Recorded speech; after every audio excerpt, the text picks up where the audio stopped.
Welcome to the Publishing Show's new Meet the Speakers interview series. Today I have the pleasure to introduce TTG Media Editor Sophie Griffiths and CEO Daniel Pearce. Thank you for joining me today. Sophie and Daniel will be speaking at the show in June to discuss reinventing B2B media in the travel market and to share what they've learned from a rather turbulent 12 months and how they've turned their fortunes around to build a loyal community and develop a paid membership proposition. In advance of this, Sophie and Daniel are going to share some insights into TTG Media, and we'll kick off with, what have been the greatest challenges you faced as a business over the last 12 months? Well, thanks, Chris. Yeah, and I guess there have been three major challenges for us over the 3 months. We could distill everything into these three. I think one, for myself and for the senior team, it's been looking after our team and our people at TTG Media through the most horrendous period, both for the business and for all of us personally. Let's face it. So really prioritizing looking after the team and their well-being. A second challenge and big priority for us has been supporting our industry. So that the travel industry, there are very few industries that have been besieged and really almost destroyed, as a result of the pandemic, like travel. So we've done everything we can to stand up for our sector, to campaign for our sector, to find ways to engage with politicians around what's going on in our sector. It's been a massive challenge, but I think it's something that we've risen well to as well. And the third challenge, of course, as a publishing media business, it's been evolving the business and actually, taking risks, making changes that will help us get through our own business challenges during the pandemic. So the combination of those three things has made up for quite a year. Thank you for that. And what important lessons have you learned during this period? Gosh, I think there are so many. I think the first is probably that we can work remotely, all of us, and actually put a magazine to press while working remotely, which I would have never said was possible more than a year ago. But somehow we did it, and we did it every week consistently for a time during the pandemic before we moved to a monthly. I think one of the other key lessons, and probably highlighted by that, is what a strong team we have and how lucky we are to have so many fantastic individuals working for TTG Media across the entire business, from editorial to events to our art team, as well as our fantastic sales team as well. I think one of the really key things was our importance of purpose. So when we redesigned our magazine in 2019, we also re-established our purpose for being. So we said that we exist now to promote a smarter, better, fairer travel industry. And I think having this one single goal that all of the team have been sort of focused on, making sure that we utilize that during the pandemic to support our industry in whichever way we can, has been really, really helpful. And I think that this has been recognized by the industry. And as a result, it's sort of made us as a team grow in confidence. I think really through this pandemic, that the last year has been a great affirmation for us as a business. We've seen the strength of our brand rocket. We had 20,000 registrations for ttgmedia.com at the start of the pandemic to just over 40,000 at the beginning of this year, which has continued to rise. So our web traffic shot up, and it really showed us as a brand just how much we are needed by the industry. So it's probably just a handful of some of the lessons that we've learned over the last year or so. Thank you. And where are the priorities for TTG Media over the next 12 months? Yeah, looking ahead, I guess there are two sets of priorities. One relates to our market, and one relates to the business. And with regards to the market, which has had the most horrendous time, which hasn't always been recognized outside of the sector, we're doing everything we can to support our market through the return to travel.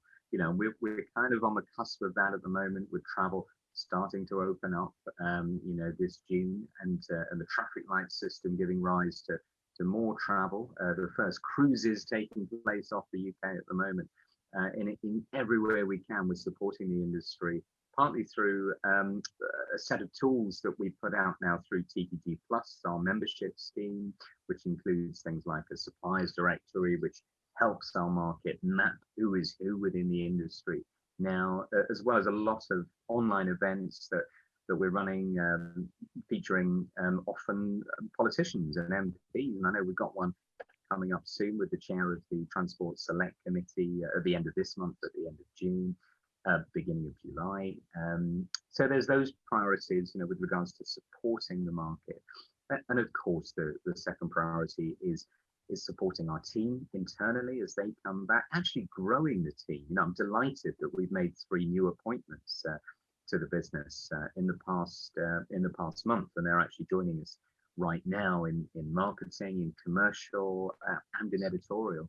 And that's just getting ahead of the return of travel and actually relieving a little bit of pressure on the tremendous work that the TTG team has carried out over the past year or so in the most trying of circumstances. And I guess overall, and as Sophie mentioned, we've learned a lot about ourselves as a business and about people in the past 12 months. But overall, I'd like to see us take that spirit, that bold spirit, that adventurous spirit that we really needed during the pandemic, to take that into more normal times and actually continue to do bold things, launches, and to continue to support the industry in every way that we possibly can, in the good times as well as the bad. Okay, thank you. And what do you think the top trends will be over the next sort of 12 to 24 months? Yeah, this is a question, isn't it? I think one of the key things is we're going to see probably a lot more hybrid events. And I think that's what everybody's expecting to see. I think a lot of people are zoomed out, but we've all got to recognize that virtual events have actually been really helpful for many people, especially those that are sort of spread out across the country that can attend events that they might not have been able to attend if it was in London. So I think we will see face-to-face events come back. I think everybody's itching to see people in person again, but I do think we'll see hybrid models going forward. I think there'll be a continued focus on sustainability. There was pre-pandemic, and I know that the publishing world was really passionate about that, but I think it's really highlighted it for people across the UK over the pandemic. And I think we'll see a heightened awareness and a real push. And I hope we see a real push to ensure that sustainability remains front and center of every business's mind, let alone just in publishing, but in the wider industries as well. Paid for subscriptions, as Dan mentioned, we introduced TTG Plus back in September, and I do think we're going to see fewer and fewer free titles across certainly the B2B space with regards to mags and websites. TTG Plus has been incredibly well received by our audience, and it's challenged us. It's been great because it's challenged us as a business to think about what we can produce in terms of unique content and making sure that we're doing everything we possibly can for our audience and for our members. And I think it's really sort of highlighted the value that businesses like TTG can provide for their industry. So putting a real emphasis on the B2B space and just how important and how integral B2B publishing titles are to their industries. Thank you. And what does the future hold for TTG Media? Well, if you had a crystal ball, it would be very welcome, because I think this question would have been impossible this time last year as the pandemic continued to unfold. I think it's getting a bit easier, certainly to plan for the long term.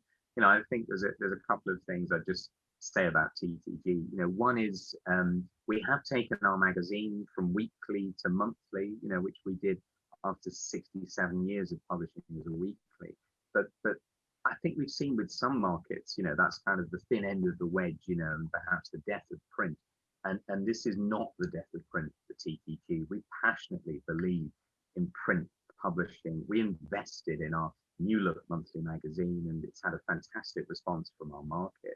So we expect not to return necessarily to weekly publishing, but we do expect to return to a really strong print outputs in the months and the years ahead, both with TTG and with our luxury travel title, TTG Luxury, and with other publishing around the business too. And just a couple of points to add as well, a couple of other focuses. Sophie mentioned about TTG Plus, our paid for membership program, and we expect that to grow fast and hard as we emerge from the pandemic. It was quite a bold move of ours to launch that during the pandemic, in a very difficult market. But it was very important for us to say, our output, our content does have a value, and we make no bones about that. But also to introduce some fantastic benefits, which I outlined earlier. And just in the shorter term, it's a big priority for us now to make the Travel Industry Awards by TTG, our new awards program, a big success. And we're really excited about this. We're actively planning our awards ceremony for September the 30th this year. We fully anticipate a large-scale audience at Magazine London, which is a new warehouse-style venue next to the O2. and we expect that to be the first major event back for our markets. So that's going to be a big focus for us in the short term, and we're really encouraged both by entries for that awards program and by the support for from the industry. Okay, thank you. And what changes would you like to see happen across the publishing sector as a whole? I think a wider recognition by the public as a whole about the importance of journalism. Never has it been more important for us as journalists to hold public figures to account, especially those within government. It's something that we at TTG have taken incredibly seriously throughout the pandemic. We've held various campaigns, we've lobbied government, as Dan mentioned, we've had various interviews with senior government ministers and politicians challenging them, and I would like to see that recognised. And I think, again, that highlights the importance of B2B titles and being able to do so. With regards to sustainability, that has to be, and I would like to see that continue to remain at the forefront. There is no excuse now for mags to still be delivered in plastic. It's not good enough in this day and age, and there's no excuse for companies to still be using paper that's not sustainably sourced. It's just not good enough, and we've got to be better as an industry at that.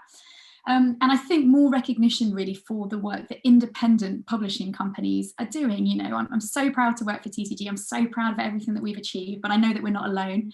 There are other fantastic independent publishing businesses out there that have done some brilliant lobbying work for their sectors during the last 13, 14 months as well. And I think it's really proven the value and the importance of B2B independent publishing titles. Never have we been closer to our sectors, and never have we been more important for challenging the government to do more to protect our industries. Yes, okay, thank you. That's great. And finally, is the term publishing still relevant to what you do today? Under what title would you like the industry to be referenced? Sure. Well, I don't feel massively strongly about this, although it's right. A couple of years ago, we were named Independent Publishing Company of the Year at the PPA Independent Publishers Awards. And at the time, I sort of chuckled because I thought that only represents, one part of what we do. We're publishing, we're an events business, we're a very strong digital business. So that catch-all term publisher doesn't quite work anymore. As an alternative, yeah, we're a media business, a modern media business. Some people would call us, a community builders.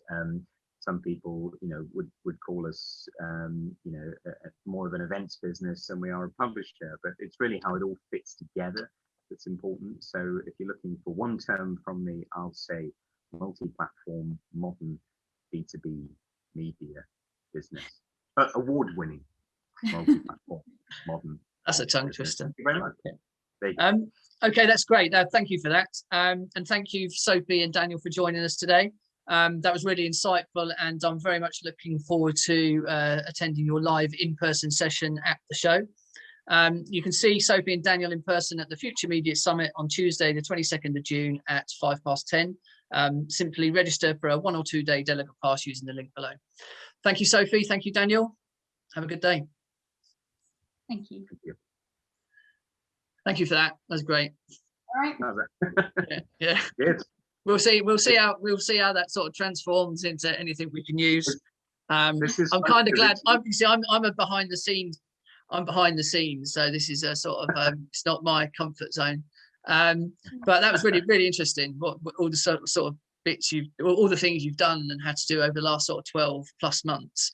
A bit like many. I worked before I came to MASH. I worked for a company called Ultimate Media, which focused on B2B, very niche, independent, but part of this huge German, or recently purchased by. Was that cars or yeah, automotive logistics, car design news, automotive manufacturing solutions. It was independent for 20 odd years, and then a German company, so Deutsche Verlag. They do the big version of The Guardian there, and loads of other titles bought them, but they still operate as a independent. And we have to go through many of the sort of challenges that you've gone through, and but it sounds like you've done very well there. So because the transition to sort of paid for and building the communities and paid for membership, I mean that's a that's tough, and that all really comes down to the quality of the editorial, and that sort of exclusivity of it, isn't it? Absolutely. And also that I think one of the things that we found, that business was entrenched in print, and it was that sort of transition across the team, to be honest, because the team had been there for most of the team had been there for a very long time, actually switching that mindset to away from that and having to sort of move quickly for a digital audience. So well done. And the independent publishing bit that you've talked about, that's interesting, because we've had quite a few conversations recently. So the Independent Publishers Alliance, which is sort of recently formed, which is basically because independent publishers of all sizes, I think, don't feel that they have a voice in amongst the big. Not heard of that. What's that? The Independent Publishers Alliance. Yeah, it's it was launched last year. It's sort of in its infancy. It's sort of well, it's a new association, I suppose, that's there to push the message and the agenda for independent publishers. They haven't got a website at the moment, so they're tied in. They're going to have a page on the What's New in Publishing site, because they're owned by the same group, Sovereign, essentially, and it's three of the guys involved in Sovereign who've identified that there's a need for this. But it's linked with What's New in Publishing, so they're going to have a portal on that site. And three events in 2021. That's what they're planning. They've actually got one the week. They've got one on the Thursday of the week of our show in Soho. I'll send you I can send you their details, but you'd have to suggest they're not doing a fantastic job if neither of us have heard of them. Exactly, I will pass that on. I think they're a three-man band at the moment, and they've got a sort of day job, but it was a opportunity that they saw because they've been independent publishers and weren't getting that voice. And I also spoke. Do you know the International Magazine Centre? You heard of them? Yes. Is it Nikki Simpson? Yeah, that's it. Yeah. So she's based up in Scotland, and again, she's particularly, I think, for certainly the smaller up independent publishers. But we've got, they're supporting the event, and I'm going to try and give them a sort of platform and a bit of visibility, because it's that's this show is our plans for the show is that this is all encompassing. It's for the small guy and girl and the big companies as well. Is the Independent Publishing Alliance, are they speaking at the conference that Dan and I are speaking at? No, they're not. They're going to have a stand though. They've got a stand there, yeah. So there'll be people there you can sort of speak to, and I think year 2 and 3, and our plans for the show is to sort of get it off the ground. It was a fairly last minute idea because Mash Media are a publisher, exhibition news, conference news, digital event news. And the MD was like, where do I go? We're an events business and we run events for events, but actually from a publishing perspective, where do I go to find out how to develop my publishing business?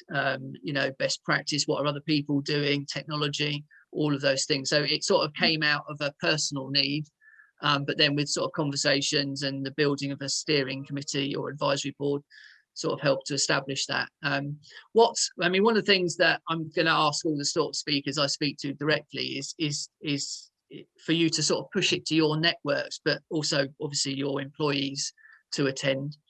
There is the sort of free aspect and there is the paid for, and we've got the events industry shows running alongside, but we sort of kind of need to get the industry to support it, and that's the biggest challenge. We're doing okay, but it's still hard to, when you're launching something, it's sort of getting that message out there. So anything you can do to do that around your own networks and your own business would be greatly appreciated. Great. Is it hybrid as well, or is it just in person? No, this one's just going to be in person as a launch event. We're trying to sort of get people out. That's one of the sort of selling points for it in many respects, is you can find a multitude of online resources for individual bits, but where can you all come together to sort of talk and reconnect, really, following sort of last 12 plus months? And but there's no escaping hybrid. It's going to be part and parcel. It's just that with launch events, a hybrid solution is actually also quite expensive. So it's sort of factoring that aspect in as well. But this was about getting people together and moving it forward from a sort of in-person perspective. So anything you can do to either give your teams permission to attend or to push it to your networks will be greatly appreciated. I'm having some. Sorry. I was just going to say, do tag us on social media when you share this on Twitter or LinkedIn or whatever. Just if you tag Dan and I individually as well as TTG Media. Yeah. I've done it on a few things in the earlier when I sort of first, because I joined about 6-7 weeks ago. So I'm going to keep doing that. I'll be pushing sessions and bits and pieces, and I'll have some banners produced which I'll forward on as well if you could use those in some capacity. But it's also about sharing it with your team, I guess, and encouraging them to come along to hear you speak in person rather than in the office. Anyway, I was telling Sophie, I was chuckling because I had a message from a guy called James Lynn on LinkedIn. James Lynn, and he said, because he sent me a connection request, said thanks for connecting, told me all about the show, and said we've got some fantastic speakers. Hope you can come and join us. So I haven't been back to him yet, but I'm going to go back and say yes, there are some really fantastic. That's just So I'll explain that. It's because that's been done via the LinkedIn advertising route. So where you can't necessarily select everyone out, but it's you start with trying to make the connection. So that's a short message. You connect, and then they automatically get sent another one, and then you use that as the means of trying to then sort of step up that engagement and get people to register. So that's partly why you've got that. That ad gets sent from personal accounts. It's not just from a company account. You can send it. That's from a personal, because it's using Sales Navigator. Oh, I see. Yeah, and up until about 2 weeks ago, you could use that process to like 100 connections a day. But LinkedIn have got a little bit wise, I think, so they've changed it to 100 a week. Right. So, but it's a common sort of tactic to use LinkedIn to just. I would personally, I don't think it's a good marketing tool, because I read that because I'm at the publishing show, but when you've got a lot of connections, you get an awful lot of spam on LinkedIn. You know what I mean? And if you haven't asked for it. No, it's interesting. It's I guess it's my view. That's just my view. Yeah, no, it's funny. It's generated, just to give you some general idea. It probably generated of the campaigns that were sort of run across it, probably be about 1,000 connections that we didn't have. And at least then, once they're connected, then when you're posting stuff in your own posts, they get to see all of that. So again, it was these are things that we're trying different tactics to see what works. Some people it does, some people it doesn't. And I think if it's not followed up correctly, then it sort of loses its input or impact. But it's just a way of trying to sort of establish that initial connection en masse, rather than an individual doing it one-on-one. Yeah. Just to explain that anyway. Good. Well, let us know when it goes live. Then we'll do. Yeah. What you like to do with it. So I'm gonna speak to the video guy and see what we then take from it. And but that was really good, really, really interesting, and a good sort of lead into what you'll be talking about on the day. Yeah, we better get on and write up the presentation, I guess. It'll be fine. It was very natural. Thank you very much. Have a great day. Yes. Thank you, Chris. Cheers, Daniel. Thank you. Bye. Okay.